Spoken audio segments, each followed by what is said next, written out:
ይስጥልን የከበረ ሰላምታችን በመላው ዓለም ሆናችሁ ቃል ስፖርት ዩቲዩብ ቻናላችንን ለምትከታተሉ ውድ አድማጮቻችን ሁሉ ይድረስ ብለናል። ከእናንተ ሆኖ ቃል ስፖርት ዩቲዩብ ቻናል ለዚህም ሰዓት መርጠን ያሰናዳላችሁን ስፖርታዊ ጥንቅሮች በቅደም ተከተል እንደ ሁልጊዜው እያጋራናችሁ ቆይታ የምናደርግ ይሆናል።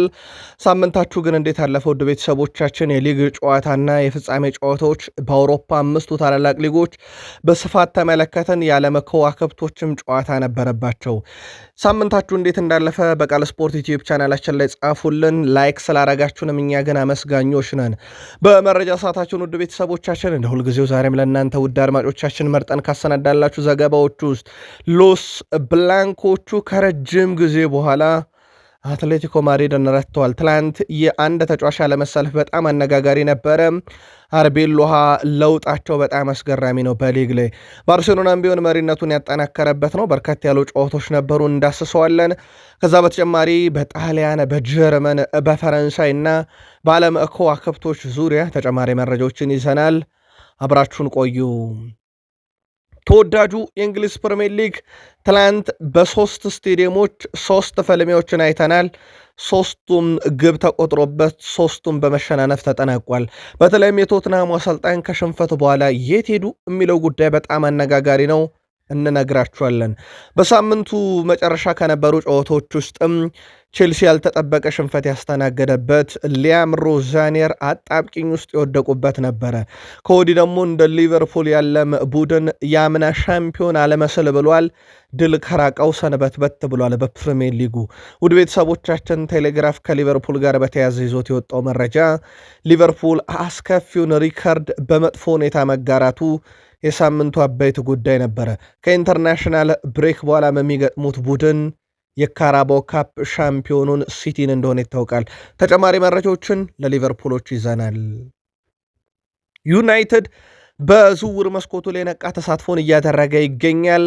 ቀጣይ ዓመት ከግብ ጠባቂው እስከ አጥቂው በርካታ አዳዲስ ጉዳዮችን ያሰማል ተብሎ የሚጠበቀው ማንቸስተር ዩናይትድ ወቅታዊ እንቅስቃሴውን በዝውውር ጉዳይ እናነሳለን። የማንቸስተር ዩናይትድ ወጣት ተጫዋችን ከኮቢ ሜኖ ጋር በተያዘ አሰልጣኝ ማይክል ካሪክ ያጋሩት ሀሳብ አለ። በማንቸስተር ዩናይትድ ወሳኝ የቡድን ተጫዋቾችን መረጃም ዛሬም እንደ ሁልጊዜው ይዘናል። አብራችሁን ትቆያላችሁ። የካራባው ካፑ ቤተኛ ማንቸስተር ሲቲ አርሰናልን ለ34 ዓመት እንዲጠብቅ አድርጎታል። ትላንት ዌምብሌ ለሲቲ ፍጹም የተለየ ነበር። በተለይም ሁለተኛው አጋማሽ ከ10 9 ሻምፒዮን የሆነው ሲቲ በታዳጊው ተጫዋች ነው፣ ያውም ልደቱን ባከበረ በሰዓታት ውስጥ። ሚካኤል አርቴታ ይህን ቁጭት እንጠቀመዋለን እያሉ ይገኛሉ። ፔፕ ጋርዲዮላ ግን የማይረታ ቡድን ነው ሚኬል አርቴታ የገነቡት ሲሉ ተደምጠዋል። 5 ዓመት ከ7 ወር የአርሰናል መደርደሪያ ዋንጫ ካየሰነበተበት ሆኗል። ሲቲ ወደ ዋንጫ መደርደሪያው አንድ ዋንጫ ጨምሯል። ለየት ያለ ጥንቅር ይህ የዌምብሌ ጨዋታ ላይ ለእናንተ ውድ አድማጮቻችን አሰናድተናል። እናንተ ግን ለየት ያለ መልከታዎቻችሁን በአርሰናልም በሲቲም በቀጣይ ጉዞና በትላንት የሻምፒዮንነት ሂደት ላይ መልከታችሁን በቃል ስፖርት ዩቲዩብ ቻናላችን ላይ ያጋራችሁን እስከ ፕሮግራማችን ፍጻሜ ከኛ ጋር ቆዩ ብለናል። ላይክ፣ ሰብስክራይብ፣ ሼር ስላረጋችሁም እኛም አመስጋኞች ነን። በድጋሚ ከቃል ስፖርት ዩቲዩብ ቻናል ጋር መልካም ቆይታ ተመኘን። ከስፔን ላ ሊጋን ጀምር። ሪያል ማድሪድ ከአትሌቲኮ ማድሪድ ያደረጉት የቤርናቤው ጨዋታ ትልቁ ትኩረት የሳበ ጨዋታ ነበረ። ትላንትና በላሊጋው ጨዋታውን ሪያል ማድሪድ 3-2 በሆነ ውጤት ድል አድርጓል። በነገራችን ልግብ በማስቆጠር ረገድ ሉክማን 33ኛው ደቂቃ ላይ አትሌቲኮ ማድሪድን መሪ ያደረጋቸው። ከዛ በኋላ 52ኛው ደቂቃ ላይ ቬኒሲየስ ጁኒየር በፍጹም ቅጣት ምት አቻ ያደረገ ማድሪድን። 55ኛው ደቂቃ ላይ ፍሬድሪኮ ቫልቬርዴ የሪያል ማድሪድን መሪነት ወደ 2 አሳደገ። ከዛ በኋላ ሞሊና በጣም አስደናቂ ግብ ውድ ቤተሰቦቻችን 66ኛው ደቂቃ ላይ አስቆጥሮ አትሌቲኮ ማድሪድን 2-2 እንዲሆኑ አስቻለ። መልሶ 72ኛው ደቂቃ ላይ ቬኒሲየስ ጁኒየር ሌላ ግብ አክሎ ጨዋታው 3-2 ተጠናቀቀ። ከ5 ደቂቃ በኋላ ግን ከዚች የቬኒሲየስ ጁኒየር ጎል 5 ደቂቃ በኋላ ፍሬድሪኮ ቫልቬርዴ በሰራው ጥፋት በቀጥታ ቀይ ካርድ ከሜዳ ወጥቷል። ቪኒሺየስ ጁኒየር 2026 ከገባም በኋላ 12ኛ ግቡን ያስቆጠረው። ሪያል ማድሪድ ነጥቡን 69 አድርሶ ሁለተኝነቱን አስጠብቋል። አትሌቲኮ ማድሪድ 59 ነጥብ ላይ ቀርቷል። ከዓለም አቀፍ ረፍት በኋላ ቅዳሜ ቀን ማዮርካ ከሪያል ማድሪድ፣ አትሌቲኮ ማድሪድ ከባርሴሎና የላሊጋ መርሃ ግብራቸውን የሚያከናውን ይሆናል። ትላንት ትሬንት አሌክሳንደር አርኖልድ አልተሰለፈ ነበር። ወደ ቤተሰቦቻችን ተቀጥቶ ነው። ከሰሞኑ ሌላ ቅጣት ነው ለተጫዋቹ። ቱሄል ከስብስብ ውጭ ያደረጉት ከእንግሊዝ ብሔራዊ ቡድን ስብስብ ውጭ ምንም እንኳን ስቴቨን ጄራርድ ባይስማማበትም ትላንትና ደግሞ ተጠባባቂ ወንበር ላይ አረቤሎ አስቀመጡት። አሌክሳንደር አርኖልድ ትላንት ተጠባባቂ የሆነው ወደ ልምምድ አርፍዶ መምጣቱን ተከትሎ ቅጣት ተጥሎበት መሆኑ ተረጋግጧል። አርኖልድ ባለፈው ሳምንት በኤልቼ የሊግ ጨዋታ እረፍት ተሰጥቶት እንደነበረ ይታወሳል። በተሰጠው እረፍት በኋላ አርኖልድ በማንቸስተር ሲቲ ጨዋታ በቋሚ አሰላለፍ ተካቶ ግልጋሎት ሰጥቶ ነበረ። ትላንትና ግን አርፍዳል ብለው አርቤሎሃ ቀጥተውታል። ሌላው የአትሌቲኮ ማድሪድ ተጫዋች ሉክማን ትላንትናም ግብ አስቆጠረ። በነገራችን ላይ ህይወት በአትሌቲኮ ማድሪድ ተመችቷታል ማለት ይቻላል።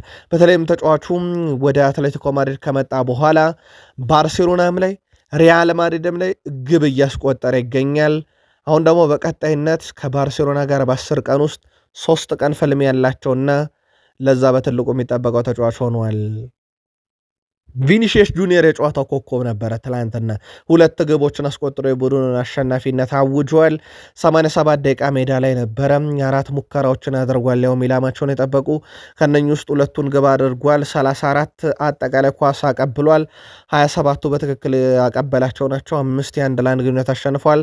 ትላንትናም በአስደናቂ ብቃቱ ላይ ነበረ ማለት ይቻላል። ቪኒሺየስ ጁኒየር በተለይም አርቤሎዋ ከመጡ በኋላ ወደ ቡድኑ በጣም የተነቃቃው ተጫዋች እሱ ነው። እንደ አጠቃላይ እሳቸውን መምጣት በኋላ እና በ2026 12 ጎሎችን ማስቆጠር ችሏልና ድንቅ የሚባል ጊዜን በቡድኑ እያሳለፈ ይገኛል። በተለይም በወቅታዊ ብቃት አሁን ላይ በቡድኑ ውስጥ በምርጥነት ልናነሳቸው ከምንችላቸው የሪያል ማድሪድ ኮከቦች ውስጥ አንደኛው ተደርጎ ሊወሰድ የሚችለው ሆኗል ቪኒሺየስ ጁኒየር። ፌድ ቫልቬርዴ ትላንት የተመለከተው ቀይ ካርድ ምክንያት 2 ጨዋታዎችን ይቀጣል። ከዓለም አቀፉ ረፍት በኋላ ሪያል ማድሪድ ከማዮርካ እና ከዢሮና ጋር በሜዳውና ከሜዳ ውጭ በሚያደርጋቸው 2 መርሃ ግብሮች ላይ የዚህን ወሳኝ ተጫዋቹን ግልጋሎት አያገኝም። እንደ አጠቃላይ ትላንትና ግን ሜዳ ላይ እስከነበረበት ሰዓት ነው ሁሉም ጎሎች የተቆጠሩትና ፌድ ቫልቬርዴ ባለፉት 20 ጨዋታ በ2026 ብቻ ማለት ነው ባለፉት 3 ወር ገደማ 16 የግብ አስተዋጽኦ አለው። በሁሉም መድረክ 8ቱን አስቆጥሮ 8ቱን አሲስት አድርጓል። በጣም ድንቅ ጊዜን እያሳለፈ ነው። ትልቅ እጦት ነው ለሪያል ማድሪድ። በቀጣይ ግን በሻምፒዮንስ ሊግ ጨዋታ ከሞኒክ ጋር በሚደረገው ይሳተፋል። አልቫሮ አርቤሎአ 5ኛ ተከታታይ ድላቸው ነው። በሁሉም መድረክ ሲቲን 2 የረቱት በቤርናቢዮን በኢታድም። ከዛ ውጭ ሴልታ ቪጎ፣ ኤልቼን፣ ትላንትና ደግሞ አትሌቲኮ ማድሪድን ረቱ። በነገራችን ለውድ ቤተሰቦቻችን አትሌቲኮ ማድሪድን ሪያል ማድሪድ ያሸነፈው ከሴፕቴምበር 2022 በኋላ ነው። እስከዛ በነበረው ጊዜ ወይ አቻ ነው የሚወጡት ወይ አትሌቲኮ ማድሪድ ነው የሚያሸንፈው። በእነኚህ ጊዜያቶች ውስጥ ውድ ቤተሰቦቻችን ከሴፕቴምበር 2022 ጀምሮ ማለት ነው 6 ተገናኝተዋል። 2ቱን አትሌቲኮ ማድሪድ አሸንፏል። ቀሪ 4ቱን ጨዋታ በአቻ ውጤት ነበረ ማጠናቀቅ የቻሉት፣ ያውም 4ቱንም 1-1። ትላንትና ግን ሪያል ማድሪድ ከ2022 በኋላ ለመጀመሪያ ጊዜ በላሊጋ አትሌቲኮ ማድሪድን ድል አድርጎታል። የሪያል ማድሪድ 2ኝነት እንደተጠበቀ ሲሆን ባርሴሎና ደግሞ ትላንትና አንደኝነቱን ያስጠበቀበት ውጤትን 1-0 በሆነ ውጤት ድል አድርጎም ሪዮ ቫይካኖን አረጋግጧል። ሮናልድ አሁን 24ኛው ደቂቃ ላይ ብቸኛዋን ግብ አስቆጠረ። ባርሴሎና በሜዳ ያደረጋቸውን 15 ተከታታይ ጨዋታ ድል አድርጓል። ያ ማለት ሃንስ ፍሊክ በፔፕ ጋርዲዮላ በሜዳ 15 ተከታታይ ድል ሪካርድን የተጋሩበት ነው። ስለዚህ ቀጣይ አንድ የሜዳ ላይ ጨዋታ ድል የሚያደርጉ ከሆነ የፔፕ ጋርዲዮላን ሪካርድ ይግላቸው የሚያደርጉበት ይሆናል ማለት ነው። ሃንስ ፍሊክ ባርሴሎና ላሊጋውን በ73 ነጥብ መምራቱን ቀጥሏል። ሪዮ ቫይካኖ በ32 ነጥብ 14ኛ ላይ ቀርቷል። ቀጣይ ከዓለም አቀፉ ረፍት በኋላ ሪዮ ቫይካኖ ከኤልቼ፣ ቅዳሜ ቀን ደግሞ አትሌቲኮ ማድሪድ ከባርሴሎና ይጫወታሉ። በነገራችን ላይ ይህን ጨዋታ ባደረጉ በጥቂት ቀናት ውስጥ በሳምንቱ አጋማሽ ደግሞ የአውሮፓ ሻምፒዮንስ ሊግ ፍልሚያ እንዳለባቸው ይታወቃል። ምናልባት የባርሴሎና ደጋፊዎች ተጨማሪ መረጃን ካሻችሁ ማርች 22 ትላንትና እሁድ ምሽት የለቀቅነውን የእሁድ ምሽት መረጃችንን መከታተል ትችላላችሁ። ሌሎችም ጨዋታዎች ነበሩ። በላሊጋ አትሌቲኮ ቤልባኦ ሪያል ቤትስን 2-1 በሆነ ውጤት ድል አድርጓል። ለአትሌቲኮ ቤልባኦ ቪቫን 25ኛው ደቂቃ ላይ፣ ሳንሴንት 45ኛው ደቂቃ ላይ 2ቱን የማሸነፊያ ግቦች ሲያስቆጥሩ ፎርላንስ ነበረ 75ኛው ደቂቃ ላይ ለሪያል ቤትስ ግብ ያስቆጠረው። ግን ሪያል ቤትስን ትላንትና ከሽንፈት ሊታደግ እያልቻለ ውጤት ነው። ለቢልባኦ በጣም ወሳኝ የተባለ ድል ነው ትላንትና በላሊጋው ማሳካት የቻለው። በርከት ያለ ግብ የተመለከትነው ሴልታ ቪጎን ከዲፖርቲቮ አላቬዝ ያገናኘ የላሊጋ መርሃ ግብር ነበረ። 7 ግብ አየንበት። እንግዳው ቡድን ዲፖርቲቮ አላቬዝ 4-3 አሸነፈበት። አራቱን የእንግዳውን ቡድን የዲፖርቲቮ አላቬዝን የማሸነፊያ ግቦች ማርቲኔዝ 48ኛው፣ ፔሬዝ 50ኛው፣ መልሶ ማርቲኔዝ 74ኛው እና ሮባንጅ 78ኛው ደቂቃ ላይ ነው ኳስና መረብን ያገናኙት። ለባለሜዳው ሴልታ ቪጎ ከሽንፈት ያልታደጉ 3 ግቦችን 19ኛውና 37ኛው ደቂቃ ላይ ጁት ጊያል እንደዚሁም 27ኛው ደቂቃ ላይ አልቫሬዝ ነበረ ከመረብ ያገናኘው። ግን 3ቱም ግቦች ቡድኑን ከሽንፈት ሊታደጉት አልቻሉም። ውድ ቤተሰቦቻችን የላሊጋ መርሃ ግብሮች በዚህ መልኩ በ29ኛ ሳምንት አድርገው ከተጠናቀቁ በኋላ ባርሴሎና በ73 ነጥቦች አሁንም ይመራል። ሪያል ማድሪድ በ4 ነጥቦች ዝቅ ብሎ በ69 ነጥብ ሁለተኝነቱን አስጠብቋል።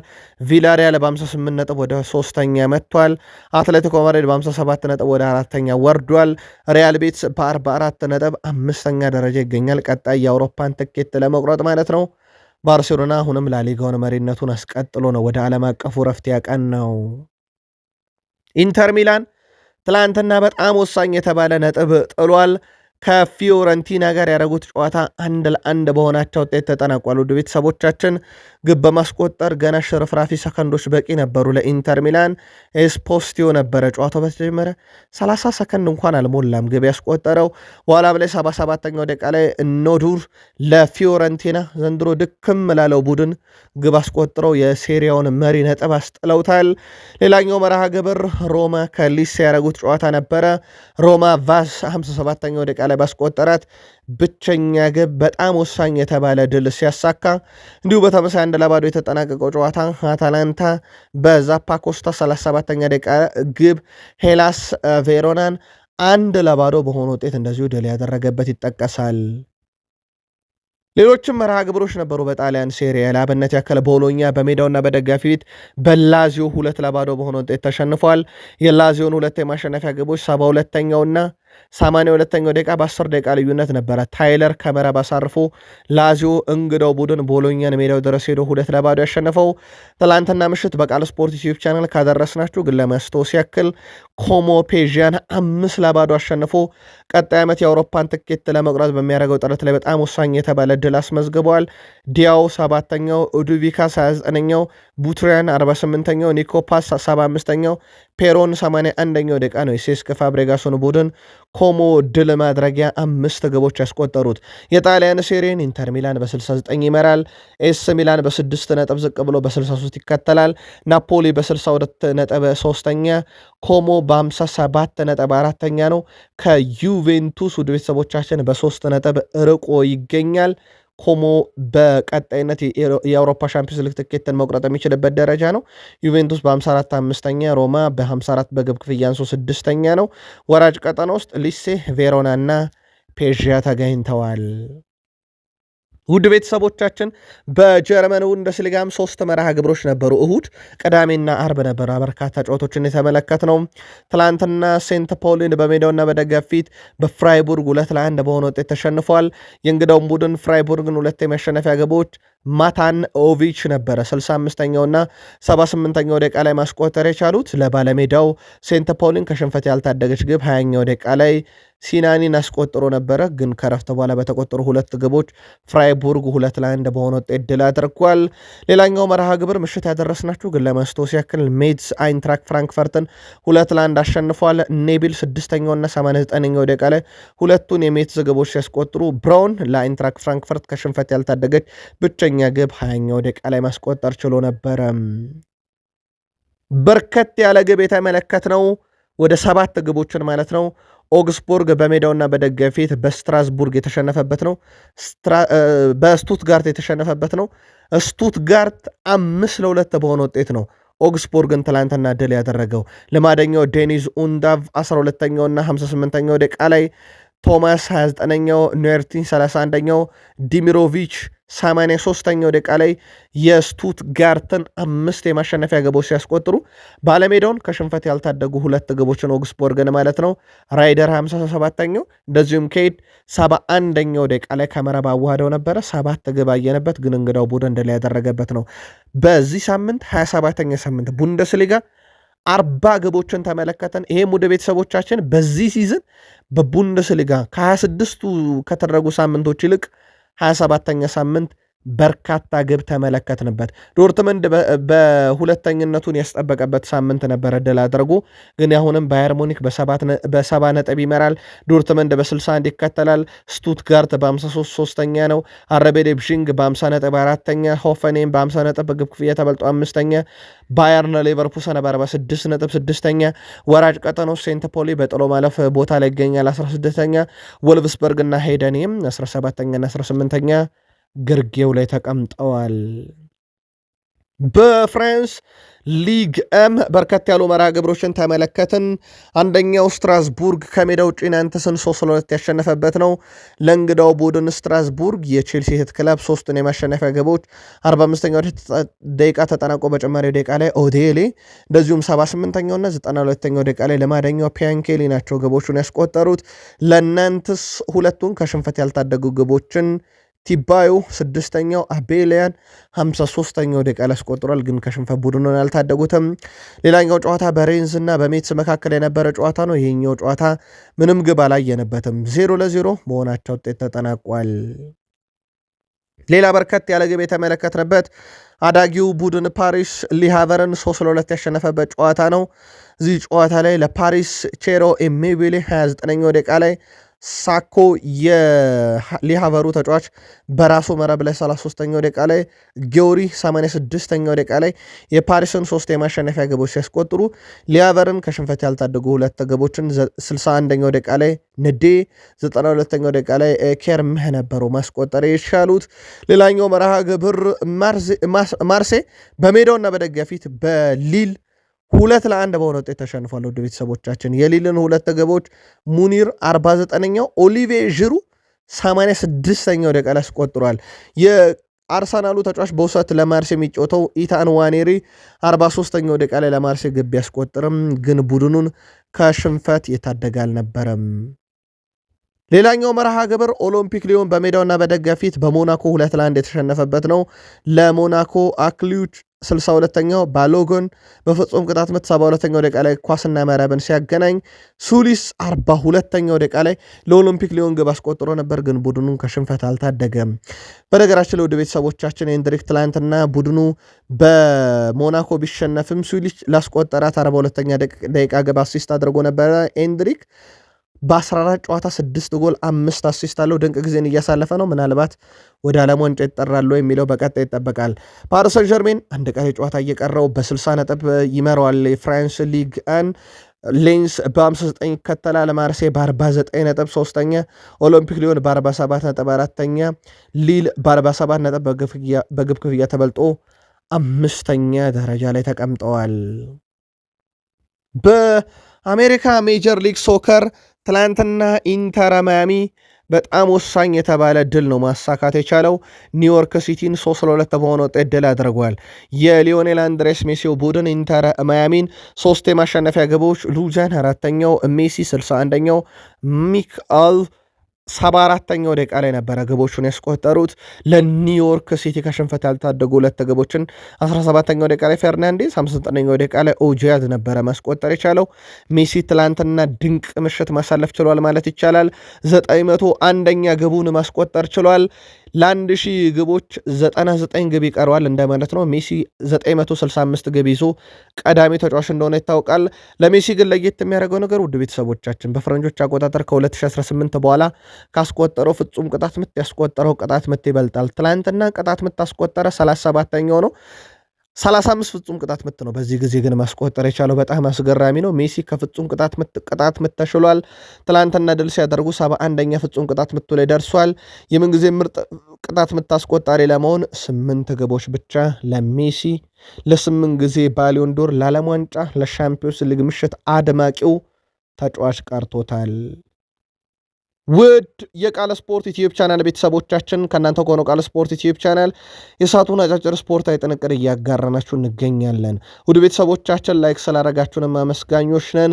ከተወዳጁ የእንግሊዝ ፕሪሚየር ሊግ ብቻ ወዳገኘናቸው የዕለቱ ጥንቅሮቻችን እንሻገር። ከፕሪሚየር ሊግ የመረጃ ሰዓታችን ጋር ቆይታ ስታደርጉ ላይክ፣ ሰብስክራይብ፣ ሼር እያደረጋችሁ ሀሳብ አስተያየታችሁን አጋሩን። ትላንታችሁ እንዴት አለፈ? እንዳጠቃላይ የሳምንቱ የመጨረሻ ቀን ከአርብ ጀምሮ ሲደረጉ በነበሩ ጨዋታዎች ዙሪያ ምልከታዎቻችሁን እንዴት አለፈ ሳምንታችሁ የሚለውን እያጋራችሁን ላይክ እያረጋችሁን አብራችሁን ቆዩ። በተወዳጁ የእንግሊዝ ፕሪሚየር ሊግ ሰንደርላንድ ከኒካስል የታይን ዊር ደርቢ ሰንደርላንድ 2-1 በሆነ ውጤት ድል አድርጓል። ታሌቢ 57ኛው ብሮቢ 90ኛው ደቂቃ ላይ ሰንደርላንድን ግብ ሲያስቆጥሩ አንቶኒ ጎርደን የኒካስልን ብቸኛ ግብ 10ኛው ደቂቃ ላይ ያስቆጥሩ፣ ግን ከሽንፈት አልታደገም ቡድኑን።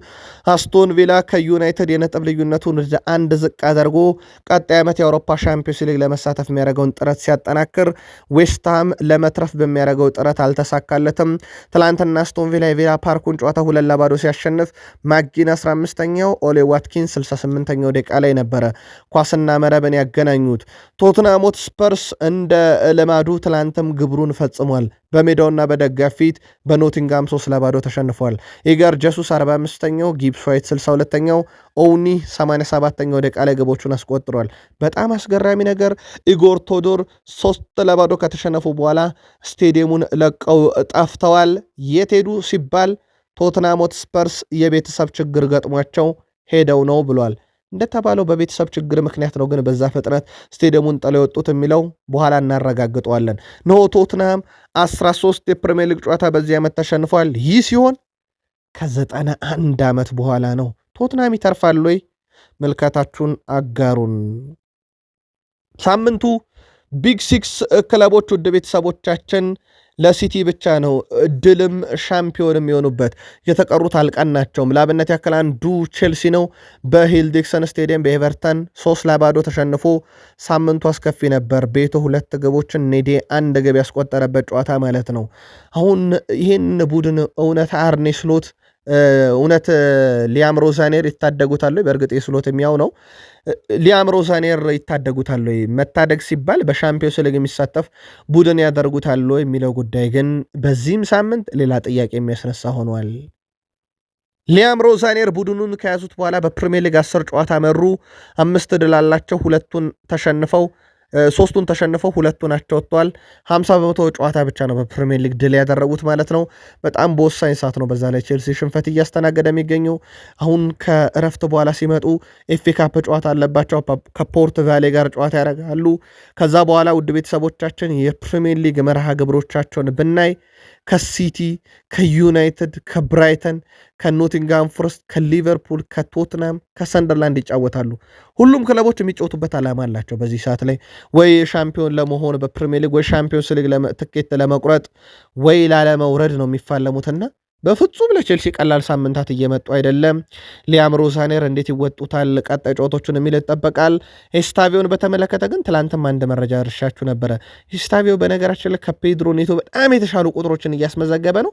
ያውም ሜዳ ላይ ጥቂት ደቂቃዎችን እየተጫወተ። በዚህ ሳምንት ቡድኑ ሲሸነፍ እንኳን የቼልሲ ደጋፊ ኤስታቪዮን በብቸኝነት ሲያበረታቱት እንደነበር ይታወቃል። ሊቨርፑልም በአርኔ ስሎት እየተመራ ተመሳሳዩን ሳምንት ነው ያሳለፈው። ውድ ቤተሰቦቻችን ሊቨርፑል በፕሪሚየር ሊጉ ድል ከራቀው ሰንበት ያለ ቡድን ሆኗል። በዚህ ሳምንትም በብራይተንና ሜክስ ላይ 2-1 ተሸንፏል። አንጋፋው ዳኒ ዌልቤክ 2 ግቦችን አስቆጥሮባቸውን የተሸነፉት 2-1 በሆነ ውጤት ማለት ነው። በወልቭስ ተሸንፏል። ወልቭስ ማለት በፕሪሚየር ሊጉ 20ኛ ደረጃ ላይ ያለ ክለብ ተሸነፈ። ከዛ በኋላ ከቶትናም ጋር ጨዋታ መርቷቸው ወጣ። በዚህ ሳምንት ደግሞ በብራይተን ተሸነፈ 2-1 ልክ በወልቭስ ጨዋታ እንደተሸነፈ ነውና ልክ እንደ ሊያም ሮዛኔር የቼልሲ አሰልጣኝ ሁሉ አርኔ ስሎት ያ ቡድኑን ሻምፒዮን ያደረጉት ሰው አምና ዘንድሮ እውነት የአውሮፓን ሻምፒዮንስ ሊግ ትኬት ማስቆረጥ ይችላሉ የሚለው በዚህም ሳምንት ሌላ ጥያቄ ያስነሳ ጉዳይ ሆኖ ነው ወደ ዓለም አቀፉ ረፍት ሊቨርፑል ያመራው። ስሎት በሊጉ 10ኛ ሽንፈታቸውን አስተናግደዋል። እንግዲህ በመጡበት ዓመት ዋንጫ ሲያነሱ በርካቶች እሳቸው ተጫዋች ቢገዛላቸውማ የአውሮፓን እግር ኳስ ይቆጣጠራሉ ተብሎ ከ450 ሚሊዮን ዩሮ በላይ ወጪ ተደርጎ በክረምት ተጫዋቾች መጥቷል። በእርግጥ ሸጠው ገንዘቡን አካክሷል። ስሎት ያቀረቧቸው ምክንያቶች በከፊል አሳማኝ የሚባሉ ናቸው። ለአብነት ያክል ጉዳት ቡድኑ ላይ በጣም ጫና ፈጥሯል። ውዱ ተጫዋቻቸውን ኢሳክን እንኳን በቅጡ አልተጠቀሙበትም። ከዛ ቀጥሎ ያቀረቡት ቅሬታ እሳቸው የመርሃ ግብር መደራረብ ነበረ። ነገር ግን ይህ እንደ ሊቨርፑል ላለ ክለብ ብቻ ነው ወይ የመጣው ይጣጣ? ለነ ቼልሲ፣ ለነ ሲቲ፣ ለነ አርሰናልስ የለም የሚለው ትልቁ መከራከሪያ ጉዳይ ነው። ሊቨርፑል በቀጣይነት እንግዲህ ይሄ ቁልፍ ሰዓት ላይ ነው የሚገኘው ቡድንና የአውሮፓ ሻምፒዮንስ ሊግ ትኬትን ለመቁረጥ ከዓለም አቀፉ ረፍት በኋላ ምን ያሳያል የሚለው በትልቁ ይጠበቃል። ሊቨርፑል የሊጉን ዋንጫ ካሸነፈ በኋላ በቀጣዩ ዓመት 10 ጨዋታ ተሸነፈ ማለት ነው። ይሄ ሊድስ ዩናይትድ 1992-93፣ ብላክበርን ሮቨርስ 1995-96፣ ዩናይትድ 2013-14፣ ቼልሲ 2015-16፣ ሌስተር ሲቲ 2016፣ ቼልሲ መልሶ 2017-18 ከፕሪሚየር ሊግ ድል ማግስት 10 ሲደመር ሽንፈት አስተናግደው ነበረ። አሁን ሊቨርፑል ያንን መጥፎ ሪካርድን የተጋራው። በእርግጥ ሌስተር ሲቲ 18 ሽንፈት የገጠመው እስካሁን ሪካርድ ሆኖ ተመዝግቧል። ከዛ ውጭ ሊድስ ዩናይትድ 15 ሽንፈት ከሻምፒዮን ማግስት ገጥሞታል። የሊቨርፑል ደግሞ ቀሪ ጨዋታ ስላለው ከዚህ በላይ ገጥሞም የሚል ያሰጋል። በነገራችን ላይ ሊቨርፑል በዘንድሮ ውድድር ዓመት በሁሉም ውድድሮች 47 ጨዋታን አድርጎ 25 ድል ብቻ ነው ያለው። 22 ጨዋታ ላይ ወይ ተሸንፏል ወይ አቻ ወጥቷል። ይሄ ለሊቨርፑል ቀውስ ነው ማለት ይቻላል። ዘንድሮ በሊጉ ሊቨርፑል ካደረጋቸው 31 ጨዋታ ውስጥ በ27ቱ ተጋጣሚዎቻቸው ከሊቨርፑል በላይ ሜዳን ሸፍኗል። የሊቨርፑል ወጣት ተጫዋቾች በዚህ ሳምንት ራሱ በ40 ዓመቱ ሚለር እና በ35 ዓመቱ ዳኒ ዌልቤክ ሩጫና ተክለሰውነት ግፊያዎች ላይ ምናምን የአንድ ለአንድ ግንኙነት ተሸንፈዋል። ይሄ በጣም ያልተጠበቀ ነው በሊቨርፑል ወጣት ቡድን ውስጥ። ስለዚህ ሜዳ ላይ የአካለ ብቃት አሰልጣኛቸው ጥያቄ የሚያስነሳ ይመስላል። ለማንኛውም ከዓለም አቀፉ ረፍት በኋላ የኤፍኤ ካፕ መርሃ ግብር ነው ያለበት ሊቨርፑል ያው የሚፋለመው ከካራቦ ካፕ ሻምፒዮኑ ዘንድሮ ከፕሪሚየር ሊግ ሁለተኛው ቡድን ሲቲ ጋር ነው። ከዛ በኋላ ሁለት የፓሪሰን ዠርሜን የአውሮፓ ሻምፒዮንስ ሊግ የደርሶ መልስ ጨዋታ በፓርክ ደ ፕሪንስ እና በአንፊልድ ይጠብቃቸዋል። በፕሪሚየር ሊግ ከፉላም እና ከኤቨርተን እነኚህ ተከታታይ 5 የአርኔ ስሎት የቤት ስራ ናቸው። 5ቱ ጨዋታ የሻምፒዮንስ ሊግ ህልውናን የኤፍኤ ካፕ ህልውናን የሚወስኑ ናቸው። ሁለቱ የፕሪሚየር ሊግ ጨዋታ ደግሞ በፕሪሚየር ሊግ ቀጣይ ዓመት ሻምፒዮንስ ሊግ ትኬት ለመቁረጥ በጣም ወሳኝ ናቸው። ዩናይትድ በሳምንቱ ነጥብ የጣለበት ከዳኝነት ጋር በተያዘ ቁጭት ያደረበት የተበሳጩበት ለእንግሊዝ ፕሪሚየር ሊግ የዳኞች ማህበር ቅሬታ የጻፉበት ሳምንት ነበረ። በማንቸስተር ዩናይትድ ሳምንቱ በዛ አይነት መልኩ ከተጠናቀቀ በኋላ በቀጥታ ተፎካካሪያቸው ሲቲና ሊቨርፑል መሸነፋቸው ግን በተወሰነ መንገድ ቢሆን ደጋፊውን ከንዴቱ ትንሽም ቢሆን በረድ እንዲል ያደረገ ነው። በእርግጥ አስቶን ቪላ ደርሶ ዩናይትድ አንገት ስር መተንፈስ ጀምሯል። ማንቸስተር ዩናይትድ ይህ ሁሉ በሆነበት ማግስት ይፋ ካደረገው መረጃ አንደኛው አንድሬ ኦናና ከዚህ በኋላ የዩናይትድን ግብ አይጠብቅም ተብሏል። ማንቸስተር ዩናይትድ በሲዝኑ መጨረሻ ይህንን ተጫዋች እንግዲህ ውል ያቋርጣል ተብሎ ይታሰባል። አሊያም ገዢ ካገኘ ያሰናብተዋል። ግን በቀላሉ ይሸጧል ተብሎ አይታሰብም።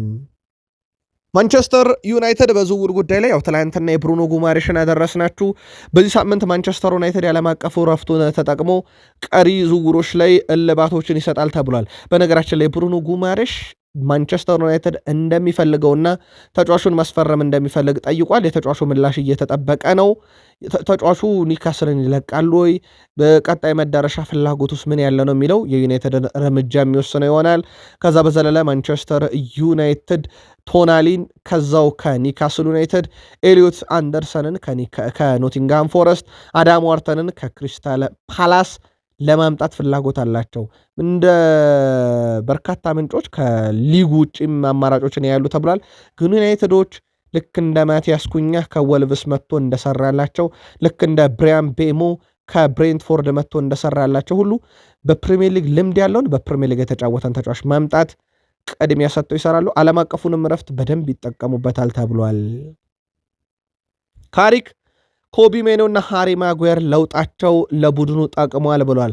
ከተጫዋቾቹ ጋር የተደረገ ያለው የኮንትራት ድርድር የመጨረሻ ምዕራፍ ላይ መሆኑን ያረጋገጡት ማይከል ካሪክ ሁለቱም እጅግ በጣም ጥሩ ብቃት እያሳዩ ሲሆን ወደ እንግሊዝ ብሔራዊ ቡድን መመለሳቸው የተጫዋቾቹን ማንነት በደንብ ያሳያል።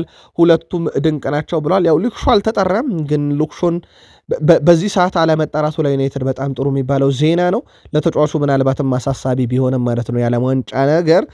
ከዚህ ጋር በተያዘ ምናልባትም ተጫዋቹ እረፍትም እንዲያገኝ ሊሆን ይችላል እየተባለ ነው። በዛ ላይ ጫና ውስጥ እንዳይገባም ለማድረግ ሊሆን ይችላል ተብሏል። ይሄ ተደጋጋሚ ጉዳቱ ምክንያት ማለት ነው። ከዛ ውጭ ኮቢ ሜኖ ለእንግሊዝ ብሔራዊ ቡድን መጠራቱን በተመለከተ የቀድሞ የሊቨርፑል ሌጀንድ ስቴቨን ጄራርድ ተገቢ ብሎታል።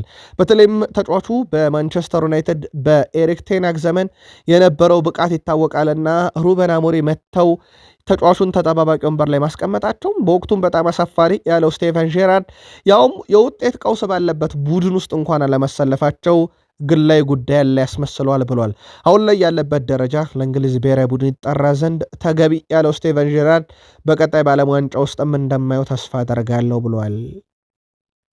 ማንቸስተር ዩናይትድ 4 ውስጥ ገብቶ ያጠናቀቃል ብሏል ሳይመን ስቶንስ ማንቸስተር ዩናይትድ ከተቀናቃኞቹ በተለይም ከቼልሲ እና ከሊቨርፑል ያለው የነጥብ ርቀት በቀጣይ ቶፕ 4 ውስጥ ለማጠናቀቅ በጣም ወሳኝነት አለው ብሏል። እርስ በርስ ከቼልሲ ጋር የሚደረገው ጨዋታ ደግሞ የዩናይትድን ቶፕ 4ነት ሊያረጋግጥ ይችላል ብሏል። በእርግጥ አሁን አስቶን ቪላ አንገቱ ስር እየተነፈሰ ነው። ማንቸስተር ዩናይትድ በአንድ ነጥብ ሆኗል ልዩነታቸው። ዩናይትድ በ55 ነጥብ ሶስተኛ፣ አስቶን ቪላ በ54 ነጥብ አራተኛ እንደሆነ ይታወቃል። ከሊቨርፑል እና ከቼልሲ ግን የ6 እና የ7 ነጥብ ልዩነት አለ። ይህ ዩናይትድ ቀጣይ ውድድር ዓመት ቶፕ 4 ለመጨረስ በጣም ወሳኝ ቦታ ላይ ነው ሲል ተደምጧል ጋዜጠኛው ሳይመን ስቶንስ። ባለፉት 20 የሁሉም መድረክ ጨዋታዎች ላይ በአውሮፓ 5 ታላላቅ ሊጎች ላይ ከፍተኛውን ሬቲንግ ላሚን ያማል እንደወሰደ ይታወቃል።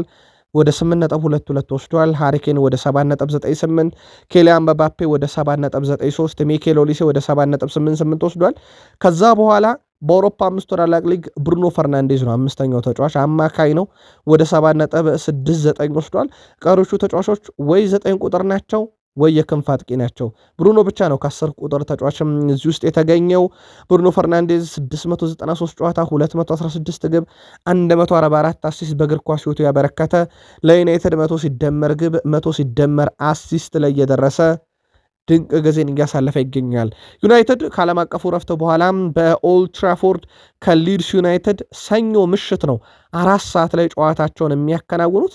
ረጅም ጊዜ ነው፣ ሚያዝያ 5 ነው ውድ ቤተሰቦቻችን ጨዋታው የሚደረገው። ረጅም ጊዜ በኋላ ዩናይትድ ወደ ጨዋታ የሚመለስ ይሆናል። ውድ ቤተሰቦቻችን በትላንትናው ምሽት ዘገባችን ላይ ሲቲ ሻምፒዮን መሆኑን ያውም ቤተኛ በሆነበት ካራባው ካፕ አርሰናል 33 ዓመት የካራቦ ካፕ የዋንጫ ጥሙ ለቀጣይ ዓመትም የረዘመበት የሆነበት ምሽት መሆኑን አደርሰናችሁ ነበረ። ዛሬ ግን ሰፊ መረጃ ይዘን መተናል። ተጨማሪ ጥንቅሮችን እናደርሳችሁ። ትላንትና ኒኮ ራይሌ 2 ግቦችን አስቆጥሮ ነው 2-0 በሆነ ውጤት አርሰናልን የረቱት በዌምብሌ 60ኛውና 64ኛው ደቂቃ በ4 ደቂቃ ልዩነት ነው ሁለቱን ግቦች ኒኮ ራይሌ ከመረብ ያሳረፈው። ሲቲ 9ኛ የእንግሊዝ ካራባው ካፕ ዋንጫውን ሲያነሳ እነሆ አርሰናል ከ1993 በኋላ በዚህ መድረክ ሊነግስ አልቻለም። ማንቸስተር ሲቲ ካደረጋቸው 10 የካራባው ካፕ የፍጻሜ ጨዋታ 9ኙን ድል ማድረግ የቻለበትም ሲሆን ማንቸስተር ሲቲ በፔፕ ጋርዲዮላ ስር እየተመራ 5ኛ የሊግ ካፕ ዋንጫውን ነው። አሰልጣኙ በድምሩ ያገኟቸው የስኬት ብዛቶች በሲቲ 19 ደርሰዋል። የማንቸስተር ሲቲው 2 ግቦችን ያስቆጠረው ኒኮ ኦራይሌ ምርጥ የልደት ሳምንት ሆኖልኛል ሲል ተደምጧል። ከማንቸስተር ሲቲ ደጋፊዎች ቤተሰቦች የተገኘው ኒኮ ኦራይሌ 21ኛ ዓመቱን እያከበረ ነበረ።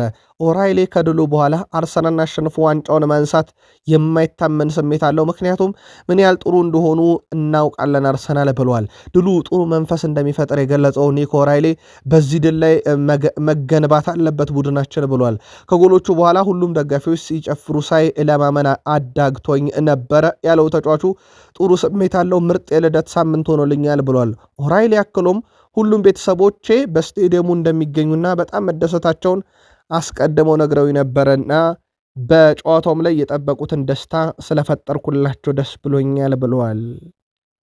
ይህ ቅጽበት ለእኔ ትልቅ ትርጉም አለው ብሏል ጄምስ ትራፎርድ።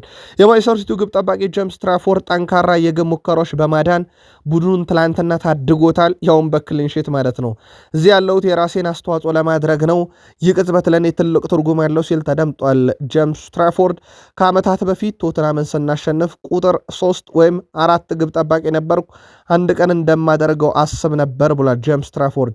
ጄምስ ትራፎርድ በእግር ኳስ ሕይወቱ የመጀመሪያውን ዋንጫ ትላንትና ማሳካት ሲችል ውድ ቤተሰቦቻችን ጄምስ ትራፎርድ ያ ብቻ አይደለም፣ በክሊንሺት ጭምር ነው ዋንጫውን ትላንትና ወደ ቡድኑ ማምጣት የቻለውና የ23 ዓመት ከ161 ቀኑ ግብ ጠባቂ ጄምስ ትራፎርድ ወጣቱ እንግሊዛዊ ግብ ጠባቂ ሆኗል። በካራቦ ካፕ ከ48 ዓመት በኋላ ግብ ሳይቆጠርበት ዋንጫ ያነሳ ከ48 ዓመት በኋላ ነው ወጣት ተጫዋች ሆኖ እንግሊዛዊ ሆኖ ግብ ሳይቆጠርበት ዋንጫ ያነሳ። በጣም ያሳዝናል ብለዋል ሚኬል አርቴታ። የመድፈኞቹ አሰልጣኝ ሚኬል አርቴታ የፍጻሜ ጨዋታ ሽንፈቱ በጣም አሳዛኝ ብለውታል። ሚኬል አርቴታ ሲናገሩም በጣም ያሳዝናል ያሉ ሲሆን ለመቀበል በጣም ከባድ ነው ሲሉ ብስጭታቸውን ገልጿል። ይህ ውድድር ለደጋፊዎች ምን ያህል አስፈላጊ እንደሆነ እናውቃለን፣ ለእነሱ በጣም አዝኛለሁ ብለዋል ሚኬል አርቴታ። ለማንቸስተር ሲቲ እንኳን ደስ ያላችሁ ያሉት አርቴታ አሁን ላይ ብስጭቱን በመጨረሻ ወራት አስደናቂ ጊዜ ለማሳለፍ እንደ ነዳጅ እንጠቀመዋለን ብለዋል። ስለ ኬፓ አሪዛባላጋ የተጠየቁት ሚኬል አርቴታ ስህተት የእግር ኳስ አካል ብለውታል። በሌላ በኩል አሰልጣኙ ኢዜ በጉዳቱ ምክንያት ለተወሰነ ጊዜ ከሜዳ ይርቃልም ብለዋል። በጨዋታው እንዳልተገኘ ይታወቃል። በርካቶች እሳቸው በጣም ያሳዝናል ቢሉም እኛ ግን ያዘንነው በእርሶ ነው እያሉ ይገኛሉ። በተለይም እሳቸው ሜዳ ላይ በታክቲክ ደረጃ የቀረቡበትን በርካታ አርሰናላውያን አልወደዱላቸውም። የማንቸስተር ሲቲው አሰልጣኝ ፔፕ ጋርዲዮላ ዋንጫውን ያገኙት ምርጥ ቡድን አሸንፈው በመሆኑ ምክንያት ልዩ ደስታ እንደፈጠረላቸው ተናግሯል። አርቴታ ይላሉ ፔፕ ጋርዲዮላ፣ አርቴታ ፍጹም ለማሸነፍ የሚከብድ ቡድን ገንብቷል ሲሉ ያደነቁት ጋርዲዮላ አርሰናል ከሙኒክና ባርሳ ጋር የአውሮፓ ምርጡ ክለብ ነው ሲሉ ተደምጠዋል። ፔፕ ጋርዲዮላ አክሎም በመጀመሪያ ደቂቃዎች መተንፈሻ አሳጥተውን ነበር፣ በኋላም መጫወት ጀምረናል፣ ግን ደስተኛ ነኝ ሲሉ ተደምጠዋል። አርሰናልን ማሸነፍ የሊግ ካፕ ዋንጫ የተለየ ያደርገዋል ያሉት እሳቸው ስለ ደስታ አገላለጥ የተጠየቁት ጋርዲዮላ እኔም ደስታዬን እገልጻለሁ፣ እኔ እኮ ሰው ነኝ፣ ሰው ሰራሽ አስተውሎት አይደለውም፣ ደስታዬንማ እገልጻለሁ፣ ስናሸንፍ እንዴት አልደሰትም ብለዋል። ትላንትና ደስታ በደስታ ፈንጠዝያ በፈንጠዝያ ነበረ ለሲቲና ለሳቸው ለጋርዲዮላ። ውድ ቤተሰቦቻችን የአርሰናል የዋንጫ መደርደሪያ ዋንጫ ካየ 5 ዓመት ከ7 ወር ሆኖታል። እሱንም ውድ ቤተሰቦቻችን ቼልሲን በኤፍኤ ካፕ 2019/20 ውድድር ዓመት ድል አድርገው ዋንጫ ያነሱበት ነው። ስለዚህ ሚኬል አርቴታ ዋንጫም ካነሱ እንዳጠቃላይ 5 ዓመት ከ7 ወር እያለ ቀጥሏል ማለት ነው። ከወዲህ ደግሞ አርሰናልን ሁለት ጊዜ ድል አድርገው ዋንጫ የነጠቁ አሰልጣኝ ወይም ክለብ ሲቲ ሶስተኛው ክለብ ሆኗል። ከዚህ በፊት ኒውካስል አርሰናልን በፍጻሜ ጨዋታ 2 ጊዜ ረቶታል፣ 1932 እና 52። ሊድስ ዩናይትድ 2 የአርሰናልን በፍጻሜ ጨዋታ የረታ ክለብ ነው፣ 1968 1972። ከዛ በኋላ በታሪክ ሶስተኛው ክለብ አርሰናልን በፍጻሜ ጨዋታ 2 የረታው ሲቲ ሆኗል 2018 ላይ፣ አሁን ደግሞ 2026 ላይ። 2018 ላይ ራሱ ሚኬል አርቴታ አጋዥ ነበር ለሲቲ። ዘንድሮ ግን አርሰናልን ይዞ ያንን መቀልበስ አልቻለም። ሲቲ በታሪክ ሶስተኛው ክለብ ሆኗል፣ 2 ጊዜ አርሰናልን በፍጻሜ ረታ። ማንቸስተር ሲቲ ውድ ቤተሰቦቻችን በጋርዲዮላ ስር በርካታ የሀገር ውስጥ የጥሎ ማለፍ ጨዋታ እንደላ አድርጓል። በተለይም ከ2026 በኋላ ጋርዲዮላ ታሪክ ቀይሯል። በነገራችን ላይ ውድ ቤተሰቦቻችን እሳቸው 2 የፍጻሜ ጨዋታ ብቻ የተሸነፉት በአምና በፓላስ እና ካቻምና በማንቸስተር ዩናይትድ ኤፍኤ ካፕ የተነጠቁት ነው። ከዛ ውጭ ውድ ቤተሰቦቻችን የተቀሩትን የኤፍኤ ካፕም የካራቦ ካፕንም ዋንጫ በሀገር ውስጥ ፍጻሜ ደርሰው አልተሸነፉም። ያ ብቻ አይደለም ውድ ቤተሰቦቻችን ካራቦ ካፕን ባለፉት 10 ዓመታት ለ5ኛ ጊዜ ነው ትላንትና ያሸነፉት። ዩናይትድ 2፣ ሊቨርፑል 2፣ ኒውካስል ዩናይትድ 1 ጊዜ ብቻ በመሃል ጣልቃ ገቡባቸው። 2017-18 እስከ 2021 ደግሞ 4 ተከታታይ ጊዜ አንስተው ብዙም አይግረማቸው ያለ ቡድን ነውና ሲቲ ለካራቦ ካፕ ቤተኛ ነው ማለት ማጋነን አይሆንም። አርሰናል የአራትዮሽ ዋንጫ ታሪኩ አክትሟል። በዚህ ዓመት ፕሪሚየር ሊግ፣ ሻምፒዮንስ ሊግ፣ ኤፍኤ ካፕ ቀርቶታል። ውድ ቤተሰቦቻችን አሁን ትሪፕልን ያሳካል ወይ? በፕሪሚየር ሊግ ዩናይትድ ለመጀመሪያ ጊዜ ሲቲ በተከታይነት 3 ዋንጫን አንስቷልና ምናልባትም ይህንን የማድረግ አቅም አርሰናል በቀሩት ጨዋታዎች አለ ወይ የሚለው ይጠበቃል። ውድ ቤተሰቦቻችን አርሰናል ግን ለካራባኦ ካፕ አለርጂኩ የሆነ ይመስላል። 33 ዓመት በጠበቅ ውስጥ ውድ ቤተሰቦቻችን 7 ጊዜ ፍጻሜ ተሸንፏል። 1968፣ 1969፣ 1988፣ 2007፣ 2011፣ 2018፣ 2026 7 ጊዜ በፍጻሜ ጨዋታ ተሸንፏል። ውድ ቤተሰቦቻችን እንደገና ትላንትና የገጠመውን ሲቲን በዚህ ዓመት ድል ማድረግ ተስኖታል። በኤምሬትስ የነበረውን የፕሪሚየር ሊግ ጨዋታ 1-1 አጠናቀቁ። ከዛ በኋላ ደግሞ 2-0 በሆነ ውጤት በሲቲም ተሸንፈዋል። በትላንትናው ዕለት በካራባኦ ካፕ በፈረንጆች ኤፕሪል 19 ማለት ነው። ውድ ቤተሰቦቻችን ከአንድ ወር በኋላ በ33ኛ ሳምንት በኢታድ ይገናኛሉ። ያ ጨዋታ የፕሪሚየር ሊግ ህልውና ነው። ምናልባት ጨዋታውን ከኦፕታ ቁጥራዊ መረጃ ወስደን እንመልከተው። ሲቲ 2-0 አሸነፈ። ግብ የማስቆጠር ንጻሬ ሲቲ 1.6 ነው። ኦልሞስት ለ2 ግብ የቀረበ ነው። ተገቢውን ግብ አግኝቷል ማለት ከቻልን የአርሰናል 0.63 ነው ግብ የማስቆጠር ንጻሬ። ምንም ግብ አላገኙም። አርሰናል 10 ሞከረ፣ ሲቲ 10 ሞከረ። አርሰናል 4 ኢላማውን የጠበቀ ነበረ፣ ግን ጥራት አልነበራቸውም ለግብነት ወይም በጣም የቀረቡ አልነበሩም። ምክንያቱም ግብ የማስቆጠር ንጻሬው 0.63 ነው። ሲቲ ከ2 ኢላማውን የጠበቀ ሙከራ 2 ግብ አግኝቶበታል። ሲቲ 62 በመቶ የኳስ ቁጥጥር ነበረው፣ አርሰናል 38 በመቶ የኳስ ቁጥጥር ነበረው። ለዚህም በሚኬል አርቴታ የጨዋታ አቀራረብ በርካቶች ተበሳይተዋል። በሚኬል አርቴታ የተበሳጩት አርሰናላውያን በነገራችን ላይ ሚኬል አርቴታ ዌምብሌ ሄዶ ለመጀመሪያ ጊዜ ነው ዋንጫ አጥቶ የተመለሰው። በአሰልጣኝነትም በተጫዋችነትም እዚህ ሜዳ ዋንጫ አጥቶ አያውቅም ነበረ። ፔፕ ጋርዲዮላ በታሪክ የመጀመሪያው አሰልጣኝ ሆኗል። ወደ ቤተሰቦቻችን በካራባኦ ካፕ 5 ጊዜ በመንገስ ከዚህ በፊት ብሪያን ክሉቭ 4፣ ሰር አሌክስ ፈርጉሰን 4፣ ጆዜ ሞሪኖ 4 አሳክተው ትልቁ ቁጥር ነበረ። ካራባኦ ካፕን 4 ያሳክተው ጋርዲዮላም ይህን ሪካርድ ተጋርተው ነበር።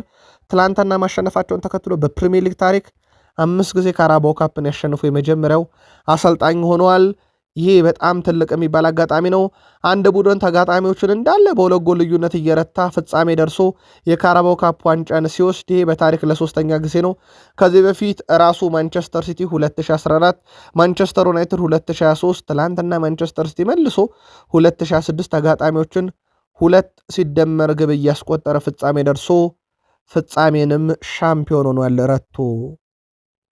በአርሰናል በኩል ምናልባት የቀድሞ ተጫዋች ቴሪ ዳንኤል ሄንሪ 1000 ጊዜ ደጋግሜ የምናገረው ነገር ቢኖር በዚህ ዓመት እኔ ከፕሪሚየር ሊግ ዋንጫ ውጪ አርሰናል ባያነሳም ግድ የለኝም፣ ዋናው ነገር ለአርሰናል ስነልቦና የፕሪሚየር ሊግ ዋንጫ ነው ብሎ ነበረ እና እሑድ ብንሸነፍም ብናሸንፍም ብሎ ነበረ። ከጨዋታው በፊት ተሸነፉ፣ ሻምፒዮንስ ሊግን ብናጣው ግድ የለኝም ብሏል። በነገራችን ላይ የእኔ ግድ የሚሰጠኝ ፕሪሚየር ሊግ ነው፣ ስለዚህ የግዴታ ፕሪሚየር ሊጉ መምጣት አለበት እያለ ነው። ኢያን ራይት ከአርሰናል እይታ አንጻር እኔ ማርቲኔሊ ቋሚ ውስጥ አስገባው ነበረ። ማርቲኔሊ ሁል ጊዜ በቡድኑ ሲኖር ሙሉ ነበር፣ በተለይም እንደዚህ ባለው ዌምብሌ ፍልሚያ ላይ ብሏል። አርሰናል መውጣት ነበረበት፣ አርሰናል ማሸነፍ ነበረበት ጨዋታውን ብዬ ያስባለሁ። ኳሱን በበቂ ሁኔታ ወይም ለረጅም ጊዜ አርሰናል መያዝ ግን ተስኖት ነበረ። ስለዚህ አርሰናል ከችግሮች የሚያወጣና ራሳቸውን አንዳንድ ችግሮች እንዲፈጠር የሚያደርግ እንቅስቃሴ ውስጥ ገብቶ ነበር። ከዚህ ወጡ ዘንድ ማርቲኔሊ በቋሚነት ያስፈልጋል ብሏል ኢያን ራይት። በጨዋታው ኬፓ ስህተት ሰርቷል። 2019 በተጫዋቹ በኩል አልቀየርም ብሎ ከሜዳ አመፀ። 2022 ላይ ለቼልሲ የፍጹም ቅጣት ምት ስቶ ተሸነፈ። 2026 የመጀመሪያ ግብ በስህተት እንዲቆጠር አደረገ። ኬፓ በዌምብሌ ሲጀመር አይቀነውም ነበር። ከጨዋታው በፊት ሚኬል አርቴታ ነበሩ ሪካርዱ በዌምብሌ ተመላልሰው ድል ያላቸው፣ ግን ትላንትና ተሸንፏል። በሱም አንደኛውም ስህተት ግን እሳቸው በግብ ጠባቂ ምርጫ ላይ ተሳስተዋል ወይ ተጸጸቱ ወይ ሲባሉ አይ እንደገናም ቢሆን አድርገዋል፣ ይህ ጨዋታ መጫወት ይገባዋል፣ እናም ለእኛ ድንቅ ነው፣ ስህተቶች የእግር ኳስ አካል ናቸው ብለው ተጫዋቻቸውን ትላንትና ተከላክለውታል። ኬፓ አሪዛባላጋም በእግር ኳስ ያው ከሚሰሩ ስህተቶች አንዱን ሰርቷል፣ ግን አርሰናል ዋጋ አስከፍሎታል የሚለው ማጋነን አይሆንም። ትላንትናም አርሰናል እንደ እንቅስቃሴም ግን እንዳጠቃላይ በርካታ አርሰናል ደስተኛ እንዳልነበሩም ይታወቃል። ኒክ ኦራይሌ ልደቱን ባከበረ ሳምንት ውስጥ ውድ ቤተሰቦቻችን የእንግሊዝ ብሔራዊ ቡድን የማንቸስተር ሲቲ ቋሚ 11 ሁለት ግብ የጨዋታ ኮከብ የካራባው ካፕ አሸናፊ ሳምንቱ ፍጹም ይለያል ለሱ። በነገራችን ላይ በዚህ ውድድር ዓመት በተከላካይ ስፍራ እየተጫወቱ በርካታ ግብ ያለው እሱ ነው። 8 አለው። ይሄ ትልቁ ቁጥር ነው። በፕሪሚየር ሊግ አንድም ተከላካይ እሱን ያክል ግብ አላስቆጠረም። በሁሉም መድረክ ሚኪ ቫንደቬን በ6 ሮድሪጎ ጎሜዝ በ5 እንዲሁም ክርስቲያን ሮሜሮ እና ቨርጅል ቫንዳይክ እንዲሁም ማሊክ ቲያው በ5 ይከተሉታል። ኒኮ ራይሌ በ21 ዓመት ከአንድ ቀን በፍጻሜ ጨዋታ ግብ አስቆጥሮም ሻምፒዮን ሆኗል። ከዚህ በፊት ወጣቱ ተጫዋች ዋይኔ ሩኒ ነው 26 ሪያን ዊሊያን 1985 ሁለተኛው በእድሜ ትንሹ ተጫዋች ነው። ትላንትና ከአርሰናል ጋር 10-1 ለአንድ ግንኙነት አሸነፈ። 5 ታክል ወረደ፣ 3 ኳስ ከግብ ክልል አራቀ፣ 2 ስኬታማ ድሪብሎች ነበሩት። ተቃራኒ ሳጥን ውስጥ 2 ኳስ ነካ፣ 2 ሙከራ፣ 2 አስቆጠረ። የዌምብሌ ድምቀት ነበረ ማለት ይቻላል። በማንቸስተር ሲቲ በፍጻሜ ጨዋታ በርካታ ግብ በማስቆጠር ከአይካይ ጉንዶዋን፣ ከጋብሪኤል ጀሱስ፣ ከራሂም ስተርሊንግ፣ ከዳቪድ ሲልቫ፣ ከሰርጂዮ አጉዌሮ፣ ከሮድሪ በመቀጠል ትላንትናም 2 ግብ አስቆጥሮ ነበረ። ሌላው ፊል ፎደን ነው። ውድ ቤተሰቦቻችን ፊል ፎደን ገና 25 ዓመቱ ነው። 18 ዋንጫ በልቷል። 6 የፕሪሚየር ሊግ፣ ትላንት 5ኛውን ካራባው ካፕ፣ ኤፍኤ ካፕ 2፣ ኮሚቲ ሺልድ 2፣ ሻምፒዮንስ ሊግ፣ የአውሮፓ ሱፐር ካፕ እና የፊፋ ክለቦች ዋንጫን አንዳንድ ጊዜ አሳክቷል። ገና 25 ዓመቱ 18 ዋንጫ አለው። በሲቲ ቤት እንደ ወትሮ ብቃቱ ባይሆንም ማለት ነው።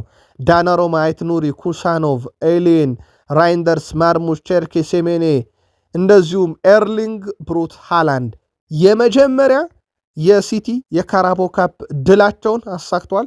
ለአብዛኞቹ በተለይም ከባለፈው ጥር ጀምሮ የፈረሙት ተጫዋች ደግሞ የመጀመሪያ ዋንጫቸውን ነው ማሳካት የቻሉት። ትላንትና የመጀመሪያ ካራቦ ካፕ ነው ለሃላንድ። ለተቀሩትና ዳናሮማ፣ አይት ኑሪ በተለይም በክረምት ለፈረሙትና ባለፈው ጥር ለፈረሙት የመጀመሪያ ዋንጫቸው ነው። የአርሰናል ኢንተርናሽናል ብሬክ መምጣት ግን ጥሩ ነው ለአርሰናል። ምክንያቱም አንድ የሽንፈት ስነ ልቦናቸውን ለመርሳት እና ራሳቸውን በአዲስ መልክ ገንብተው ለመምጣት፣ ሁለት ከሰሞኑ ለገጠማቸው ጉዳት እንዴት ይወጡት ነበር ቀጣይ ጨዋታዎችን የሚለው አሳሳቢ ነበር። ለአብነት ያክል የአርሰናል ተከላካይ ዊሊያም ሳሊባ በጉዳት ምክንያት ከብሔራዊ ቡድን ስብስብ ውጭ ሆነ። በዚህ ምክንያት በዊሊያም ሳሊባ ቦታ የክሪስታል ፓላስ ተጫዋች ላክሮይክስ ጥሪ ቀረበለት። ኢብሪቼዜ ተጎዳ፣ ትላንትም ጨዋታ ላይ አልነበረም። ከእንግሊዝ ብሔራዊ ቡድን ስብስብ ተቀነሰ። የኒካስሉ ባርነስ ተጨመረ። በተጨማሪም ዩሊያን ቲምበር ከኔዘርላንድ ብሔራዊ ቡድን ስብስብ ተቀነሰ። እነኚህ ሁሉ ጉዳት ላይ ሆኖ ቀጣይ ሳምንት አርሰናል የፕሪሚየር ሊግ ጨዋታ ቢያደርግ ይሄ ትልቅ ጉዳት ነበረ። ለማንኛውም ኦዴጋርድ ብቻ ነው በቀጣይ ጨዋታ ላይ ይገኛል ተብሎ የሚታሰበው። ኢንተርናሽናል ብሬክ በኋላ ከሜሪኖ ውጪ ሙሉ ለሙሉ ወደ ስብስብ ይመለሳሉ ተብሎ ሲጠበቅ፣ ለአርሰናል ኢንተርናሽናል ብሬኩ ለገጠማቸው ሽንፈት መርሻ፣ ከጉዳት ተጫዋቾች መመለሻ ይሆናልም ተብሎ ይጠበቃል። ሳምንታችሁ እንዴት አለፈ? በቃል ስፖርት ዩቲዩብ ቻናላችን ላይ አጋሩን። የአሁኑን አበቃን።